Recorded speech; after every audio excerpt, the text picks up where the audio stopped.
E aí, pessoal? Sabe aquelas associações que a gente vê por todo lado, desde o clube do bairro até grandes entidades profissionais? Você já parou para pensar como essa máquina realmente funciona por dentro? Hoje, a gente vai abrir o capô e entender a arquitetura que faz tudo isso acontecer. Vamos lá? Pois é, né? Essa é a grande questão. A gente vê a marca, os eventos, as ações, mas por trás disso tudo, como as decisões são tomadas, como se garante que o dinheiro dos associados está sendo usado do jeito certo? É exatamente isso que a gente vai desvendar agora. E a resposta para isso tá na tal da estrutura organizacional. Mas calma, esquece aquele organograma complicado e chato.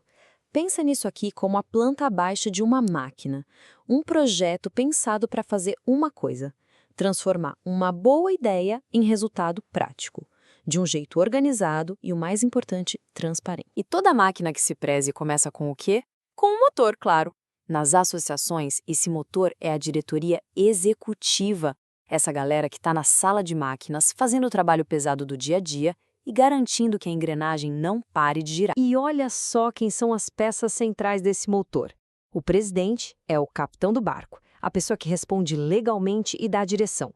O vice, bom, é o braço direito, sempre pronto para apoiar ou substituir. O secretário cuida de toda a parte formal, sabe? Documentos, atas, ele deixa a casa em ordem. E o tesoureiro, esse cuida do combustível, o dinheiro. Juntos, eles são a linha de frente. Mas não adianta nada ter um motor superpotente se não tiver um cérebro para dizer para onde ir, certo? E esse cérebro, essa parte pensante, é o conselho deliberativo. O foco dele não é a correria do dia a dia, mas sim o horizonte, a estratégia de longo prazo. E aqui presta muita atenção porque esse é o pulo do gato para entender a governança de uma associação. O conselho deliberativo está, por regra, acima da diretoria. É uma relação hierárquica. Um define a estratégia, o outro executa. Simples assim. Essa separação é fundamental. Para não ter dúvida, a diferença é essa. A diretoria está com a mão na massa, focada na ação, na execução. Já o conselho está olhando o quadro geral, pensando lá na frente, nos grandes planos.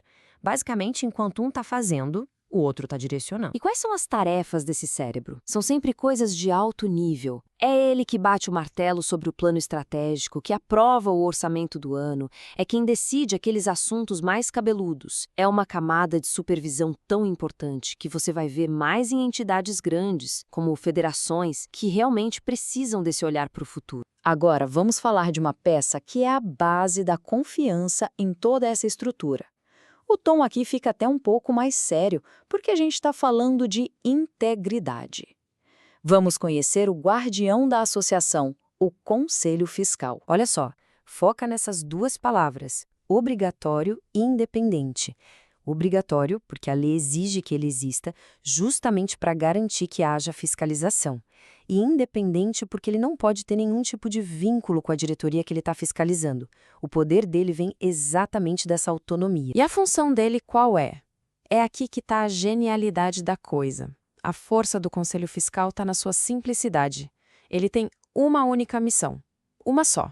Ele não planeja, não executa, não organiza evento. O trabalho dele é um só: fiscalizar as contas e garantir que cada centavo está sendo usado como deveria. Ponto. E por que essa independência toda é tão, mas tão importante? Porque é ela que garante a transparência para todo mundo.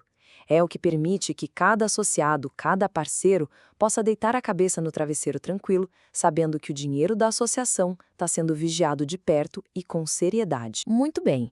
Se a gente já tem o motor, o cérebro e o guardião, tá faltando o que nessa nossa máquina?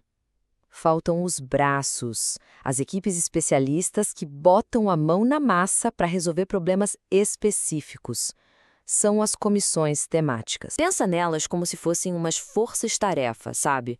São grupos de apoio que respondem diretamente para a diretoria e são criados com uma missão muito clara: estudar um tema, propor uma solução ou tocar um projeto do início ao fim. Elas são o suporte focado da gestão. E na prática, como é que funciona? É bem simples. A associação precisa organizar um grande congresso. Cria-se um comitê de eventos. Surgiu uma lei nova que vai impactar todo o setor. A Comissão de Assuntos Legislativos entra em campo para estudar e propor o que fazer. Elas trazem a especialidade que a diretoria, que está cuidando de 1000 coisas ao mesmo tempo, precisa. Então, vamos juntar todas as peças. A gente tem o motor da diretoria, o cérebro do Conselho Deliberativo, o guardião do Conselho Fiscal e os braços das comissões. Quando tudo isso funciona junto, não é só um monte de cargo no papel. Vira um sistema vivo, um organismo desenhado para ser eficiente, estratégico e, o mais importante de tudo, confiável. Se for para levar uma única coisa desse nosso papo de hoje, que seja isso aqui.